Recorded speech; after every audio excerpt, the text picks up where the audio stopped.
मीरा की शादी ग्रेजुएशन के बाद ही अर्नव से तय हो जाती है। एक दिन मीरा की सहेली शिल्पा कहती है, अरे मीरा, कर क्या रही है? तेरी शादी? तू तो कितनी छोटी है अभी तो ग्रेजुएशन ही पूरा किया है। कोई काम कर, आगे का कोर्स कर। अरे दिल्ली चलना था ना हम सब ने। देखो, मैं ना तुम लोगों को बताने की सोच ही रही थी, लेकिन बता नहीं पाई। तुम लोग तो जानते ही हो, मेरे पापा दुबई रहते हैं। वो कुछ दिनों के लिए यहाँ आए थे, फिर पता नहीं कितने साल बाद आना हो, तो वो मेरी शादी करके जाना चाहते थे। यार, ये क्या बात हुई? मतलब आए हैं तो शादी कर दे। और वैसे भी तेरे भाई बहन छोटे हैं। माँ के साथ तू ही तो हाथ बटाया करती थी। तेरी शादी के बाद अंकल वापस दुबई और फिर आंटी अकेली। उसका भी ख्याल रखा गया है। अर्नव का घर मेरे घर से बस 4 घर छोड़कर ही तो है। जब मन किया मायके और जब मन किया ससुराल। और मीरा की शादी धूमधाम से अर्नव के साथ हो जाती है। मीरा के घर का दरवाजा अर्नव के घर की खिड़की से साफ दिखता। शादी के बाद सास कहती है, अरे मीरा बेटा, जरा करेला बना ले, आज खाने का मन कर रहा है। मैं अभी बाजार से ले आती हूँ करेले।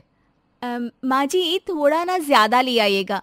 वो क्या है ना, मैं माँ को मना कर देती हूँ सब्जी बनाने के लिए, यहीं से बनाकर भेज दूंगी। क्या है ना, पास में है तो थोड़ा आराम मिल जाएगा उनको भी। सास मुंह बनाकर चली जाती है और फिर मीरा लग जाती है सब्जी की तैयारी पर। अरे मीरा, खाना बन गया क्या बहू? भूख लग रही है।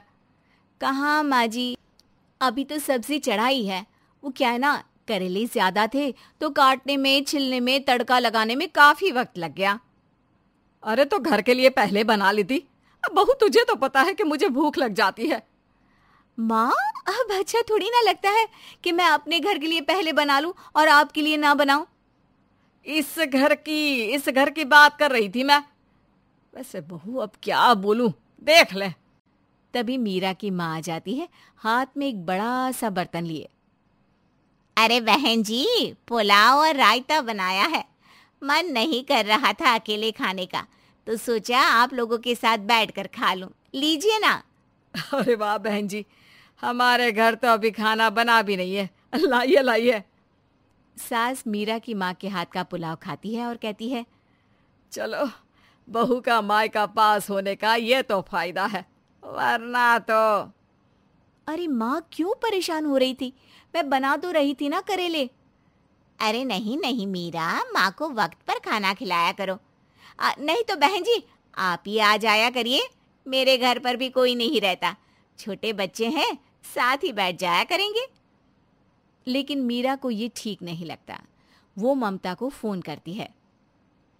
मेरी सास के तो मजे हैं, लोगों को एक बहू मिलती है सेवा करने के लिए। मेरी सास को तो बहू की माँ भी मिली है। बड़ी आई, ऐठती तो ऐसे है जैसे पूरा मोहल्ला खरीद लिया है। तूने गलती कर दी पास में ससुराल रखकर। अरे लेकिन तुझे बताया तो था ना, माँ का ख्याल कौन रखता। खैर छोड़, कोई आया है, मैं देखती हूँ। मीरा की छोटी बहन उसके घर आती है। बहन मीरा की सास को कहती है, आंटी जी, मैं ये आपके लिए फूलों का गुलदस्ता लाई हूँ। फूलों का गुलदस्ता मीरा बहन के हाथ से छीन लेती है। अरे ये तो मेरे कमरे में ज्यादा अच्छे लगेंगे, बिल्कुल कमरे के रंग के ही हैं ये फूल। पर दीदी, ये तो मैं आंटी जी के लिए। अरे रहने देना बेटा, कैसे आना हुआ? आंटी जी, वो बगीचे में फूल खिले थे तो माँ ने कहा आपकी ड्राइंग रूम में सजा जाऊं। अरे बेटा, हमारे भी बरामदे में अमरूद लगे हैं, तोड़ कर ले जाना। वो तो दीदी दे गई है, अभी भी फ्रिज में पड़े हैं। अरे हाँ, मैं तो ये भूल ही गई थी कि तेरी दीदी यहीं है। खैर। फिर एक दिन मीरा, माँ मेरा खाना आज मायके में है, तो आप अपने लिए कुछ बना लेना। हाँ तो क्या तेरी माँ ने हमें नहीं बुलाया? खाना तो अकेली ही खाती है क्या? अब नहीं, ऐसा तो कुछ नहीं है, पर तभी मीरा का पति आ जाता है। अरे क्या हो गया, आज तो आप लेट हो गए। देखिए, ये सब ठीक नहीं लगता मुझे। ऑफिस से ना सीधा घर आया करिए। देखिए, हालत तो देखिए अपनी कैसी लग रही है। ऐसा लग रहा है कि किसी से लड़कर आ रहे हैं। चिंता ही नहीं है कि घर पर बीवी है। अरे क्या हो गया बेटा, लेट क्यों हो गया? 2 दिन हो गए तू रोज लेट आ रहा है। माँ क्या बताऊं, बाइक दरवाजे पर लगा ही रहा था कि इसका भाई रोता हुआ आ गया। क्रिकेट खेलने गया था, मोहल्ले के लड़कों से लड़ाई हो गई। अब जीजा जी चलिए बोलने लगा तो जाना पड़ा। हाँ तो क्या हो गया? अरे भाई है मेरा, कोई मदद चाहिए तो क्या नहीं करोगे? हाँ तो कर ही तो रहा हूं, लेकिन कल फिर ऑफिस भी जाना है। थक गया हूं, मैं सोने जा रहा हूं। अरे पर खाना तो खा लो। नहीं यार, हिम्मत नहीं है अब, नींद आ रही है। सास को गुस्सा तो आता है, लेकिन क्या करती। अगले रोज फिर पति घर पर लेट आता है। अरे बेटा अब आज क्या हो गया? वो सासू माँ मिली थी, 20 किलो गेहूं पिसाने भेज दिया था। चक्की में बहुत भीड़ थी तो अरे आटा तो घर का भी खत्म हो रहा है, लेकिन किसी को होश हो तब ना। माँ देखो अब तो मेरी हिम्मत ही नहीं है, मैं चला सोने। अरे लेकिन मैंने खाना लगा दिया है, वो तो खा लो। कल रात भी नहीं खाया था खाना। अरे तेरे मायके वालों से फुर्सत मिले तब तो। तेरे पापा तो चले गए विदेश कमाने, हमारे सर सारी जिम्मेदारी छोड़ गए। मीरा को सास की बात पर बहुत गुस्सा आता है। अरे तो क्या हो गया? कल को हमारी जरूरत पर भी वो लोग साथ खड़े रहेंगे ना। दिखा तो नहीं बहू कि हम लोगों को जरूरत पड़ी हो। जब से तू ब्याह कर आई है हम ही लगे हैं। मीरा और सास की बहस चल रही थी कि मीरा की माँ आ जाती है। बहन जी बताइए बताइए कैसे? कैसे? जी सब अच्छा, आप सुनाइए। अरे मेरा मतलब था कि कैसे आना हुआ, कुछ चाहिए या मीरा को ले जाने आई है? अरे नहीं नहीं बहन जी, वो क्या है ना, ये आटा मैंने ज्यादा पिसवा लिया था।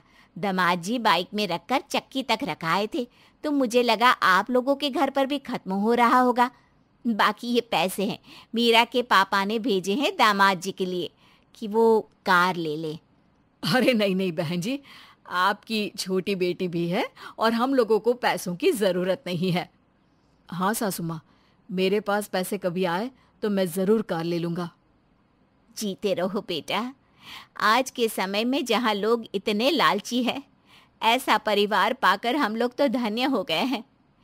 पर हमारे कारण आप लोगों को बहुत परेशानी हो रही है ना।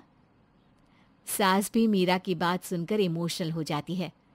अरे नहीं नहीं बहन जी, वो क्या है ना, दामाद भी तो बेटा होता है। और हाँ, मीरा पास में है तो आप लोगों के काम आ जाती है। मुझे समझ में आ गया है कि साथ रहकर परिवार और मजबूत होता है, और मुश्किल में अपने ही तो साथ देते हैं। हम खुश हैं कि हमारी बहू का मायका पास में ही है। चल मीरा, चाय बनाकर ले आ।